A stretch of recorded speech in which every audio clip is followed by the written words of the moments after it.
আসসালামু আলাইকুম রহমতুল্লাহ। Hello viewers, দশম শ্রেণীর শিক্ষার্থী বন্ধু, আশা করি ভালো আছো।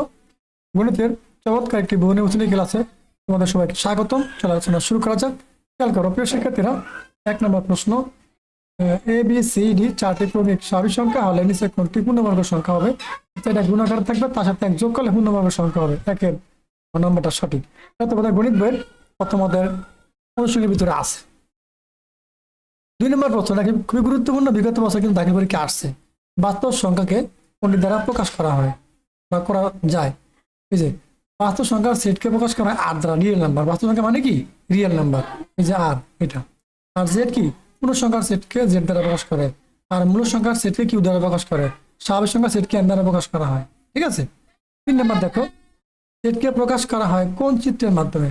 এই যে সেটকে প্রকাশ করা হয় ব্যান চিত্রের মাধ্যমে। এই 3 নম্বরটা সঠিক। ঠিক আছে। 4 নম্বর দেখো, এটার একটা অঙ্ক, function of x equal x cube minus x minus 24 হলে এক্স এর কোন মানের জন্য এফ অফ এক্স ইকুয়াল 0 হবে? তাহলে আমাদেরকে এটা রিটার্ন ব্রেক করতে হবে। শিক্ষার্থীরা, খুব গুরুত্বপূর্ণ একটা অঙ্ক, যদি এখানে জায়গা নেই আমি করে দিতে পারবো না, তোমরা খেয়াল করে নিবা। দেখো এই যে 5 নম্বরটা, এটা 12 অধ্যায় একটা প্রশ্ন, সংগতিপূর্ণ অসংগতিপূর্ণ পরিবর্তনশীল কোনটি সঠিক? এটাও কিন্তু তোমাদের এই যে শর্ত দেওয়া আছে, এটাও কিন্তু 12.1 বা 2 এটা কিন্তু দেওয়া সূত্র দেওয়া আছে। ঠিক আছে। কোন শর্তে পরস্পর নির্ভরশীল হবে? তোমার শর্তগুলো ভালো করে দেখবা, আবার এটা সমাধান করতে পারবা। এটাও কিন্তু 12 অঙ্ক, এই শর্তের আলোকে দিয়েছে। ঠিক আছে। এখন দেখো এখানে এই যে এটা আলোকে আলোকে 7-8 দিয়েছে। তারপর দেখো 8 সমীকরণ জন্য সমাধান এসে কোনটি? ওই সমাধান করার পরে এই যে দুটো সমীকরণ আছে, এই যে সমাধান করার পরে এক্স এর মান পাবো, তার ভিতরে এক্স এর মান আর ওয়াই মান কোনটা তা নির্ধারণ করার জন্য বলছে। এখানে সঠিক উত্তর নাই, তোমরা কিন্তু এগুলো বাসায় বাসায় প্র্যাকটিস করবো অবশ্যই। ঠিক আছে। সংখ্যা যেগুলো আছে এগুলো আমি উত্তর বলার চেষ্টা করতেছি। 9 নম্বর দেখো, নিচের কোনটির জন্য নিম্নের ছকটি সঠিক? এই যে দেখো, 0 0 বসাইলে 0 -1, এই যে 0 বসাইলে -1, এখানেও ফিল আপ করে, এটাও ফিল আপ করে। -1 বসাইলে -5 -6, না এটা হয় না। তাহলে 0 বসালে কোনটা হয়? 0 বসালে 1 কোনটা হয়? 0 বসালে 1 এটা হয়, এটা বসালে এটা হয়, প্রত্যেকটা হয়। -1 বসালে -4 -4 আর -12 -13 হয় না। -3 কোনটা বসালে? এটা বসালে আমি তাই -1, হ্যাঁ এটা বসালে হয়, এই যে এটা সঠিক। 2 বসালে 3। ঠিক আছে। দেখো এই যে এক্স এর মানে এই জায়গায় 0 বসা, 0 বসালে তাহলে এটা 0 হবে -1, এই যে এক্স এর মান 0 বসালে -1 ওয়াই মান -1, আবার এক্স এর মান -1 বসালে ওয়াই মান -3। আবার এখানে এই সমীকরণের ভিতরে এক্স এর মান যদি 2 বসা হয়ে যায়, 22 গুণ করলে কত? 4 হবে, 4 থেকে -1 বিয়োগ করলে 3 হবে, যায়। এই 9 আর এই ঘ নাম্বারটা সঠিক। ঠিক আছে। 10 নম্বর, একটি আয়তক্ষেত্রের কর্ণের দৈর্ঘ্য 15 বা 15 মিটার, প্রস্থ 10 মিটার হলে ক্ষেত্রটির দূরত্ব কত মিটার? চমৎকার প্রশ্ন। সেক্ষেত্রে পরিমিতির একটা অঙ্ক। আমার দেখো যে এটা সূত্র, কর্ণের দৈর্ঘ্য সূত্র প্রয়োগ করতে হবে। এই যে এখানে আছে কি 13 20 27 111 ধারটির পথ সংখ্যা কত? এটা 13 একটা অঙ্ক, এটা 13 অঙ্ক, 13.1 13.2, এটা গুরুত্বের অঙ্ক। ঠিক আছে, এটা কিন্তু গুরুত্বের অঙ্ক 13.2 এর। সেক্ষেত্রে বন্ধুরা, তোমরা এগুলো কিন্তু বাসা বসে বেশি বেশি প্র্যাকটিস করবা, মেইন বই গাড়াগাড়ি করবা। আর তোমাদের সকল অধ্যায়ের ধারাবাহিক আলোচনা ভিডিও কিন্তু আমার চ্যানেলে দেওয়া আছে। আমি একজন গণিতের টিচার, তোমরা দেখে নিবা। ঠিক আছে। চলো আমরা বাকি প্রশ্নগুলো এখন দেখে নিব। দেখো 14 নম্বর কি বলছে? জ্যামিতিক গুণের শাস্ত্রের একটি কি প্রাচীন শাখা? 14 খ নাম্বারটা সঠিক। ঠিক আছে। এ কোণ x ডিগ্রি, বি কোণ হলো এ কোণের পূরক কোণ, এ কোণের পূরক কোণ, তাহলে বি কোণ কত? চমৎকার একটা প্রশ্ন। প্রিয় শিক্ষার্থীরা, জ্যামিতির ভিত্তিতে করছে। তুলো নিচে 3টি বাহুর দৈর্ঘ্য দেওয়া থাকলে কোনটি অঙ্কন করা সম্ভব? এই যে খেয়াল করো, প্রথম 2 বাহুর দৈর্ঘ্য যোগফল, তৃতীয় বাহুর দৈর্ঘ্য অপেক্ষা বৃহত্তম। 5 যোগ করলে 11, 7 থেকে বড়। 7 5 12, 14 থেকে না, 16 এটা হইবে না, এটা হইবে না। 4 2 6 এটা হইবে না, 4 3 7 এটা হইবে না। শিক্ষার্থীরা, এটা একটা শর্ত আছে, প্রথম 2টি বাহুর দৈর্ঘ্য যোগফল তৃতীয় বাহুর দৈর্ঘ্য অপেক্ষা বড় হইলে ত্রিভুজ গঠন করা যাইবে, অঙ্কন করা যাইবে। দেখো আমি এই 5 একটা বাহু, 3 একটা 6 একটা বাহু, 7 একটা বাহু, প্রথম দুটো কি 5 আর 6, দেখো এদের যোগ করলে কত হয়? 6 5 11, তৃতীয় বাহু কত? 7। তাহলে প্রথম দুটো বাহু দুটো যোগফল, তৃতীয় বাহু অপেক্ষা বৃহত্তর, তাহলে কি 16 এই ক নম্বর উত্তর সঠিক। 17 নিচের কোন দুইটি কোণের মাধ্যমে সমকোণ ত্রিভুজ অঙ্কন করা সম্ভব? দেখো যে দুটো কোণ যোগ করলে যোগফল 90 ডিগ্রি হইব, সেই দুটো কোণের মাধ্যমে সমকোণ ত্রিভুজ অঙ্কন করা সম্ভব হইব। খেয়াল করো কত, এই যে কত 5 9 95 ডিগ্রি হইবে না, এটা বাদ। সমকোণ ত্রিভুজ করছে তো 90 ডিগ্রি হইবে যোগ করলে। এই যে 7 3 10 0 হাতে কত 53 47 100, এটা হইবে না। 44 40 কত হবে? 44 আর 5 800, এটা হইবে না। দেখো এটা হইবে যে 37 ডিগ্রি 53 ডিগ্রি যোগ করলে 90 ডিগ্রি হয়। এই 7 3 7 7 0, 7 3 7 কি 7 3 8 3 7 3 10 10 0 90 ডিগ্রি বইব। হাতে কত 1 5 3 8 1 9, এই যে 90 ডিগ্রি। ঠিক আছে, গ নম্বর সঠিক। যে কোন দুটি কোণের মাধ্যমে সমকোণ ত্রিভুজ অঙ্কন করা সম্ভব? যদি দুটা কোণের যোগফল 90 ডিগ্রি হয়।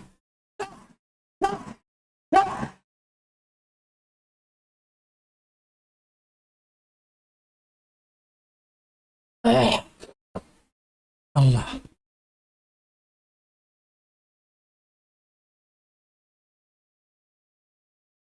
18 নম্বর দেখো কি বলছে, খুব গুরুত্বপূর্ণ জ্যামিতিক একটা প্রশ্ন। প্রিয় শিক্ষার্থীরা, Q equal to S R, এই যে Q equal to S R, হাইডা সমান, তারপরে পি কিউ আর কোণ 30 degree, P P Q P Q R কোণ 30 ডিগ্রি, এটা 60 ডিগ্রি হবে।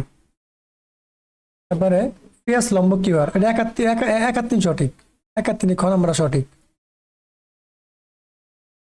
দেখো এটা চিত্রের মাধ্যমে এরিয়া অঙ্ক করে দেখাতে হবে, যখন করা সম্ভব না তোমরা একটু পাশাপাশি প্র্যাকটিস করা প্রিয় শিক্ষার্থীরা, যেগুলো সম্ভব করে দিতেছি। এটাও হইবে না। এটা দেখো 21 নম্বর দেখো, সমকোণ ত্রিভুজের সুকোণ দ্বয় পার্থক্য 8 ডিগ্রি হলে বৃহত্তম কোণের মান কত ডিগ্রি? একা সোজা। দেখো সমকোণ ত্রিভুজ বলছে না, তুমি সমকোণ ত্রিভুজ কত ডিগ্রি?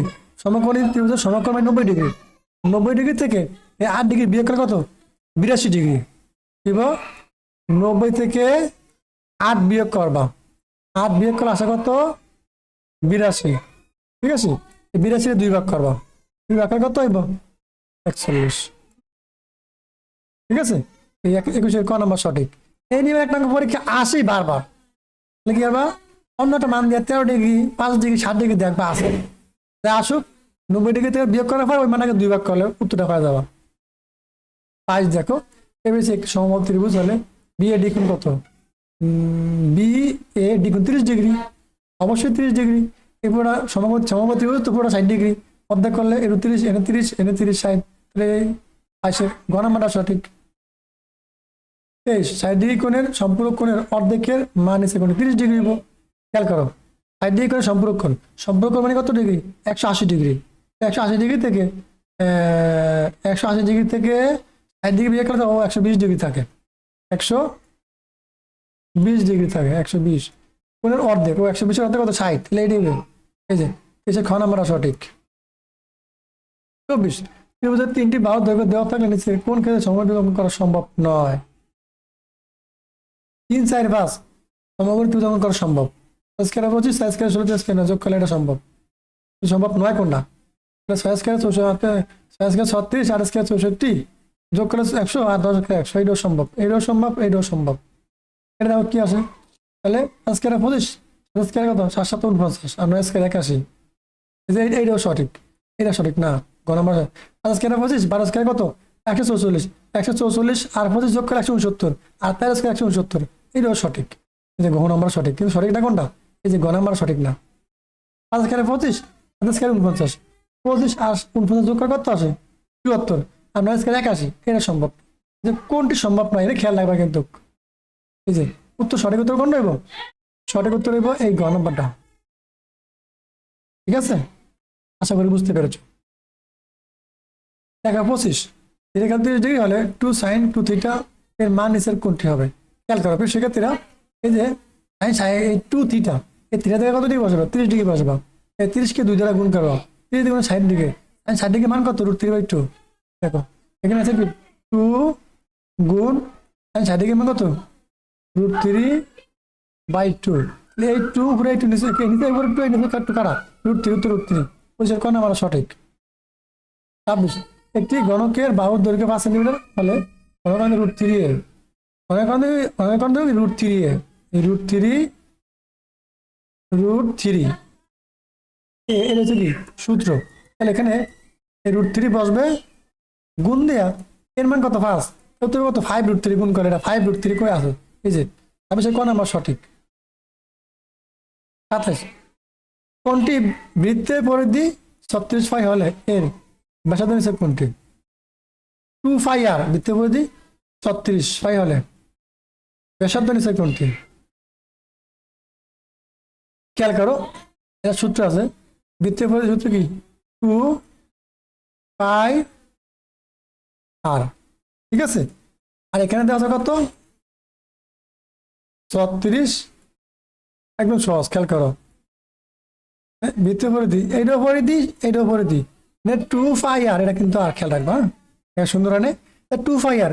তাহলে তুমি এখানে 36 তো, তাহলে এই এখান থেকে পাই এখান থেকে পাই বাদ দাও, তাহলে 2r এর মান কত 36, দ্বিতীয় ভাগ কত 18 × 36, আর এর মান বাকি তো আর ব্যাসার্ধ মানে আর এর মানে 18 হবে। এই যে দেখো 27 গ নম্বর সঠিক। 28 দেখো উদ্দীপকের মধ্যক শ্রেণীর মধ্যমান কোনটি? দেখো সেক্ষেত্রে মধ্যক শ্রেণীর মধ্যমান খুবই গুরুত্বপূর্ণ একটা অঙ্ক। খেয়াল করো 10 আর 15 25, এখানে 25 আর 16 41, 41 আর 46 48, তাহলে কত হবে 24 কোণ করে ভিতরে বলে 10 25 24 করে পড়ে, এই যে করে 21 আর 23 24 করে পড়ে 15 করে। তাহলে মধ্যক শ্রেণীর মধ্যমান, তাহলে মধ্যমান একের সূত্র কি মধ্যক শ্রেণীর এই যে মধ্যক শ্রেণীর মধ্যমান এই দুটো যোগ করতে হবে, শ্রেণীর নিম্নমান যোগ উচ্চমান ভাগ 2, মধ্যমান বের করার সূত্র কি খেয়াল করো মধ্যক শ্রেণী পাইলাম আমরা কত, এটা হচ্ছে মধ্যক শ্রেণী, বাই করতে পারছো কি মধ্যমানের সূত্র কি শ্রেণীর নিম্ন সীমা যোগ উচ্চ সীমা ভাগ 2, তাহলে 15 আর 18 যোগ করবা, যোগ করে 2 দ্বারা ভাগ করবা। দেখো 8 5 13 3 33, 33 কে 2 দিয়ে ভাগ করলে কত আসবে 5, এই যে 28 কিন্তু ক নাম্বার সঠিক, ঠিক আছে। 29 দেখো উপত্যের সর্বোচ্চ মান 57, পরিসর 37, উপত্যের সর্বনিম্ন মান কত? সূত্র আছে খেয়াল করো বাইকাতে বলো সর্বনিম্ন মান, হ্যাঁ পরিসরের সূত্র কি সর্বোচ্চ মান পরিসর সমান সমান সর্বোচ্চ মান বিয়োগ সর্বনিম্ন মান যোগ 1। খেয়াল করো এই যে এখানে 57 লগে যে 1 আছে যোগ করতে হবে 58 থেকে,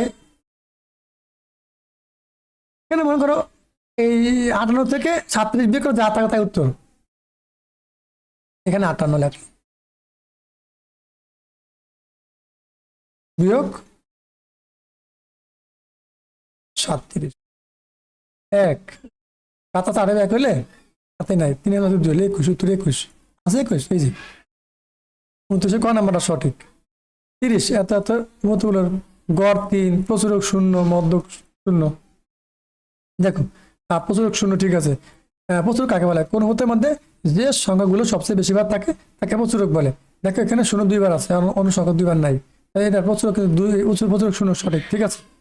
এখন মধ্যক লাগে কেমনে সাজাইতে হবে, ছোট থেকে বড় দিয়ে সাজাও, প্রথম 0 কমা দাও আবার 0 দাও, তারপরে এই যে 2 থেকে 2 থেকে বড় 3, 3 এর পরে কত আছে 4 আছে, তারপরে কত আছে 5 আছে, তারপরে কত আছে 7 আছে সর্বশেষ, এই তো। এখন 2 থেকে বাদ দাও, এই 0 লগে 7 বাদ, এই 0 লগে 5 বাদ, 2 এর লগে 4 বাদ, 3 দেখো মধ্যক 0 না হয় না উত্তর গড় গড়। দেখো এটা কিন্তু ভুল, আমরা ক নাম্বার সঠিক করবো যাচাই করবো আর কি, ক নাম্বার সঠিক হয়েছে প্রচুরক 0 মধ্যক 0 না, মধ্যক হয়েছে উত্তরে 3 কিন্তু এখানে লেখা হয়েছে 0, তাহলে সঠিক না। এখন আমরা দেখো গড় 3 হয় কিনা। এখন গণিতের সূত্র কি, গণিতের সূত্র হচ্ছে এই সংখ্যাগুলোর যোগফল ভাগ মোট সংখ্যা। দেখো 5 আর 2 যোগ করলে কত 7, 7 7 14 আর 7 21, কত সংখ্যা 1 2 3 4 5 6 7 7, হ্যাঁ 21 কে 7 3 আসে, ঠিক আছে এটাও সঠিক, সংখ্যা 1 আর 2 সঠিক। এই যে 30-এর ক নাম্বার সঠিক। প্রিয় শিক্ষার্থীরা, এই ছিল 30 মার্কের বহুনির্বাচনী প্রশ্ন আলোচনা করলাম। তোমরা দেখো, আশা করি অবশ্যই ভালো লাগবে। আর এই ধরনের গুরুত্বপূর্ণ প্রশ্নগুলো কিন্তু পরীক্ষা আসবে, এই নিয়মে অঙ্কের পরীক্ষা আসবে, এখান থেকে আসবে এমন কোনো নিশ্চয়তা নাই। তবে এই টাইপের অঙ্কগুলো ভালো করে শিখলে আশা করি কমন করবে। আর তোমাদের কিন্তু গণিত বিষয়ের সকল অধ্যায়ের ভিডিও আমার চ্যানেলে দেওয়া আছে, যাকে আমি দেখে নিতে পারো। যদি ভালো লাগে তাহলে চ্যানেল সাবস্ক্রাইব করে পাশে থাকা বেল বাটনটি অন করে দিবা, যাতে আমরা নতুন নতুন ভিডিও আপলোড করার সাথে সাথে তোমাদের কাছে নোটিফিকেশন চলে যায়। সবাই ভালো থাকো, আল্লাহ হাফেজ।